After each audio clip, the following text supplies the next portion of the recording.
Whether you're an experienced athlete or a complete newcomer to all things sport, you'll have likely heard of altitude training. Now, we tend to think of cyclists when we discuss altitude training, but this is a form of training that's made its way into most endurance sports, and there's a good reason for that, because it's often considered a fast track to improve performance that isn't illegal. But why?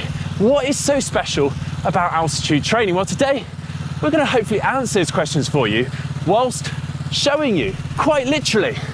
That's it, Heather. Just another 2,000 meters to go. We're getting there. Whew.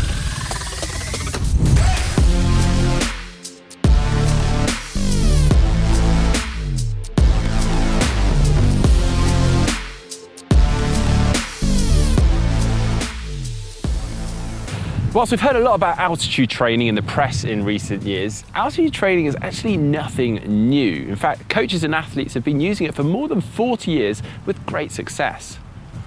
The fundamental theory behind altitude training is simple. By exposing an athlete to an environment that is low in oxygen, which we experience at higher altitude, the body will eventually adapt to the stress by getting more efficient at transporting and using oxygen. More specifically, the body actually increases its production of the hormone EPO, encouraging the body to make more red blood cells to better transport the oxygen available.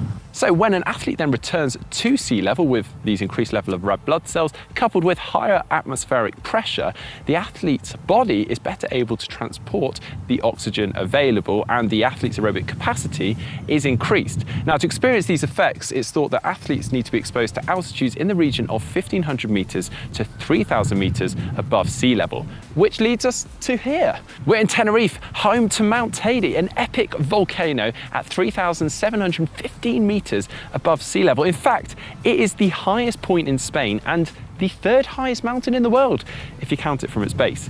So we thought, well, it would be rude not to visit it, especially as you can ride from sea level up to a whopping 2,356 meters above sea level on the road alone within 50 to 60k of riding. So, guess what we're doing today?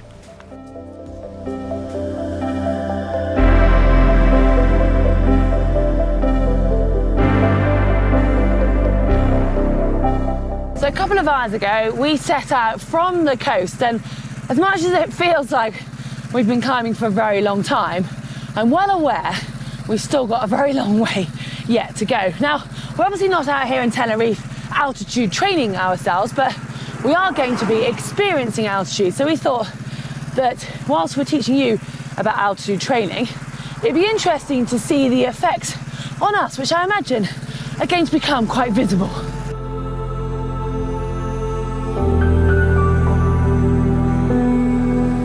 Now, having experienced altitude myself, I'm aware it's something not to be taken lightly.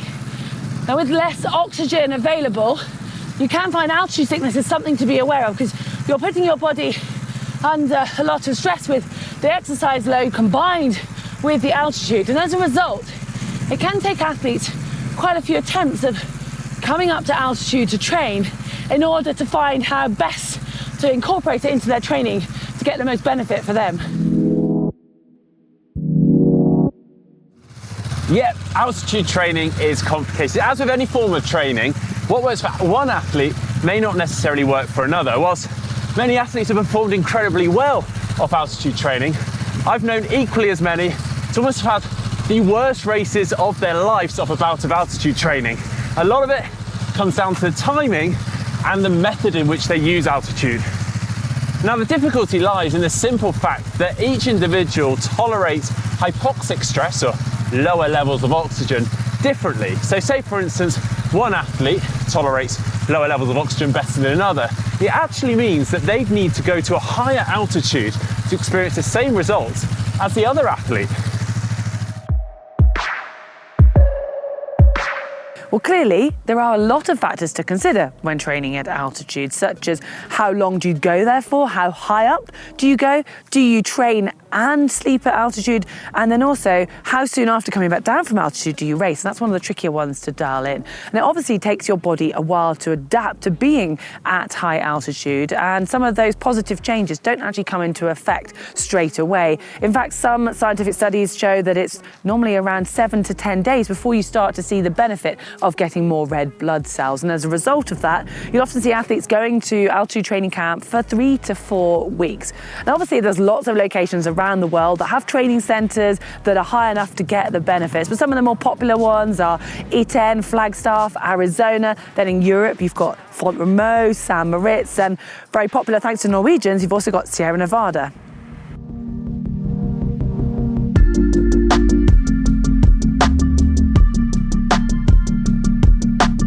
We are just shy of 2,000 metres now, and whilst I'm not intensely feeling the effects of altitude, I did try talking to camera on the bike just now, and I struggled. So I'm going to stop now and talk through this next part. Yeah, I am feeling a little bit. I've noticed my cadence start to drop a tiny bit, and my top end has completely vanished, which leads me nicely onto my next topic about where to sleep with altitude training.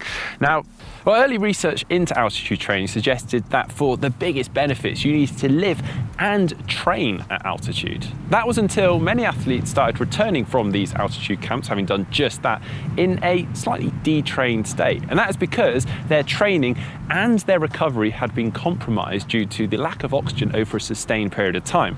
Well, if you imagine a triathlete that needs to hold 320 watts in a race at sea level, if they're at altitude, they may feel like they're replicating that intensity, but they may only be holding around 200 to 250 watts during their training for a sustained period of time.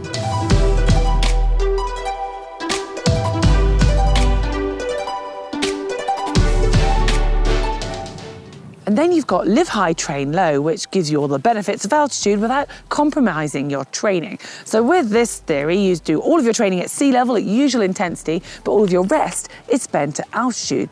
And it sounds like you're getting the best of both worlds. However, it does have a potential risk, because when you're resting at altitude, you can actually be experiencing some disrupted sleep and even suppressing your immune system, both of which are quite important factors when it comes to training as an athlete.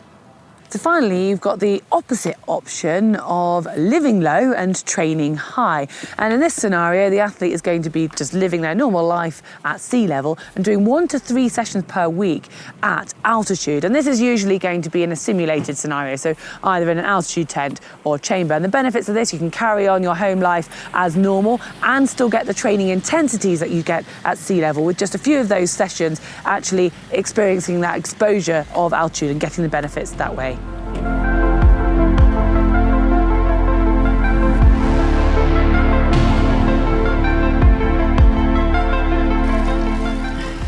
Yeah! Well done. Good work. Oh, gosh. How did you find that then? That was a shock to the system. Glad you're saying that, because I definitely was feeling that towards the end. Yeah, I'm glad we weren't doing bits to camera at the end there, getting out of breath, but also just finding my mouth get so dry, but my nose is running. It's like all the worst things. And as you can see, it's a bit chilly as you get higher up. It's kind of a little nose. You're working harder, but you're getting colder at the same time. But anyway, I mean, there's so much to think about when it comes to altitude training, and there's still another thing to consider, actually. Yep, the big one. Now, you've done all this training at altitude or altitude exposure. So when do you race? Well, unfortunately, there is a general flattening of performance after altitude training or exposure to altitude, normally within 3 to 10 days after altitude training ceasing. So as an athlete, you have 2 options here with competing. You either compete immediately within 3 days after the altitude training ceasing, or around 10 to 14 days after the altitude training. Yeah, so as you can imagine, some athletes get it wrong the first time, because there's no written rule of what's going to work for you, and there's so many other factors that come into play. So it does take a bit of experimenting. And personally, when I've used altitude in the past, we trained at Font Romeu and then went down to sea level. And from experimenting, we found that actually going for the longer period, it also gave you a bit more time to kind of sort your life out, go back and pack and things, and get a few more quality kind of pick-up sessions, and then going into the competition. Yeah, interesting. Now, you may be wondering, can I, as an amateur or recreational athlete, benefit from altitude training as well? Or is it just limited to elite and pro athletes out there? Well, the simple answer is no. It has been proven that recreational athletes can definitely benefit from altitude training. All I would say is, though, be prepared to do your research and maybe not get it quite right the first time. Yeah, it's going to be a work in progress. But if you've already experimented with it or you've found the formula that works for you, do let us know. We'd love to hear it. You can do that in the comments section below. And if you've enjoyed this video or found it interesting, give us a like. Race you to the bottom. Which way?